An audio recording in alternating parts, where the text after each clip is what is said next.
Vacation കഴിഞ്ഞാൽ എല്ലാ മക്കളും സ്കൂളിൽ പോകാൻ തുടങ്ങിയില്ലേ? ഇവിടെ എന്നേ പോകണുള്ളൂ. കാരണം എക്സ്ട്രാ ഒരു ദിവസം ലീവ് എടുത്തില്ലെങ്കിൽ അവന് സമാധാനം കിട്ടില്ല. പക്ഷേ ഒരു കാരണവുമില്ലാത്ത കാരണത്തിന് ഡെയിലി രാവിലെ എണീച്ച് ആദ്യം നോക്കുന്നത് ആ ഫ്രിഡ്ജായിരിക്കും. പക്ഷേ എന്തെങ്കിലുമൊക്കെ എടുക്കണമല്ലോ. അങ്ങനെ ഒരു മുടി തേങ്ങയുണ്ട് വിചാരിച്ച് എടുത്ത് നോക്കിയതിൽ അര മൂടിയേ ഉണ്ടായിരുന്നുള്ളൂ. അതെടുത്ത് പുറത്ത് വെച്ചിട്ട് കഞ്ഞിക്ക് നേരത്തെ വെള്ളം വെച്ചിട്ടുണ്ടായിരുന്നു. അപ്പോൾ അരിയൊക്കെ കഴുകി വൃത്തിയാക്കിയിട്ടിട്ടാണ് ആലോചിച്ചത്.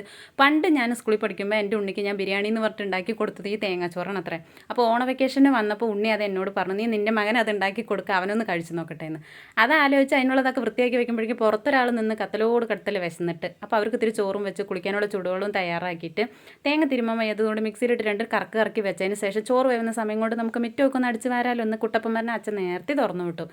അടിച്ചൊക്കെ കഴിഞ്ഞ് വന്നതും ചായ റെഡിയാക്കുകയാണ്. അപ്പോൾ അച്ഛന് എനിക്കുള്ള ചായ ആദ്യം റെഡിയാക്കി മക്കൾക്കുള്ളത് അവിടെ ആറിക്കോട്ടെ എന്ന് വെച്ച് മാറ്റി വെച്ചിട്ട് ഞങ്ങൾ രണ്ടാളും ഇരുന്ന് ചായ കൂടി കഴിഞ്ഞതും നമ്മൾ കഴിച്ച ബിരിയാണി നമ്മുടെ മക്കൾക്കും കൂടി ഒന്ന് പരീക്ഷിക്കാൻ കൊടുക്കണമല്ലോ എന്ന് വിചാരിച്ചു. പക്ഷേ സത്യം പറയാം ഇത് നല്ല ടേസ്റ്റ് ഉണ്ടാവും, മക്കൾക്ക് നല്ലോണം ഇഷ്ടമാവും. അപ്പോൾ എണ്ണ ഒഴിച്ച് കടുക്, ജീരകം, ചെറിയുള്ളി, പച്ചമുളക്, കറിവേപ്പില ഇട്ട് നന്നായിട്ട് വഴട്ടിയിട്ട് തിരുമ്മി വെച്ചിരിക്കുന്ന തേങ്ങയിട്ട് നന്നായിട്ട് വഴട്ടുമ്പോൾ തന്നെ നല്ല മണം ഉണ്ടാവും. അതിൻ്റെ കൂടെ നമ്മൾ ചോറും ഇട്ട് നന്നായിട്ട് പാകത്തിന് ഉപ്പ് ഇട്ട് നന്നായിട്ട് വഴട്ടിയിട്ട് അത് അങ്ങനെ ലഞ്ച് ബോക്സിലേക്ക് പാക്ക് ചെയ്ത് കൊടുക്കുക. കൂടെ കഴിക്കാനായിട്ട് ഞാൻ ഇന്ന് സോയയാണ് വറുക്കണത്. നിങ്ങൾക്ക് ഇഷ്ടമാണെങ്കിൽ ഉരുളക്കിഴങ്ങോ പപ്പടമോ മുട്ടയോ എന്തും നന്നായിരിക്കും കേട്ടോ.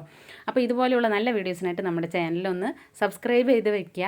അപ്പോൾ കുഞ്ചുമൻ്റെ ലഞ്ച് ബോക്സിലേക്ക് ഇന്ന് തേങ്ങാച്ചോറും പിന്നെ സോയ വറുത്തതും സ്നാക്സിനായിട്ട് ഇന്ന് നേന്ത്രപ്പഴമാണ് വെച്ചിരിക്കുന്നത്. വേറെ ഒന്നും വേണ്ട എന്നുള്ള കർശന നടപടി കൊണ്ട് ഇത് മാത്രമാണ്. പിന്നെ കുടിക്കാനുള്ള വെള്ളം. അപ്പോൾ ഇത്രയേ ഉള്ളൂ. ബായ്.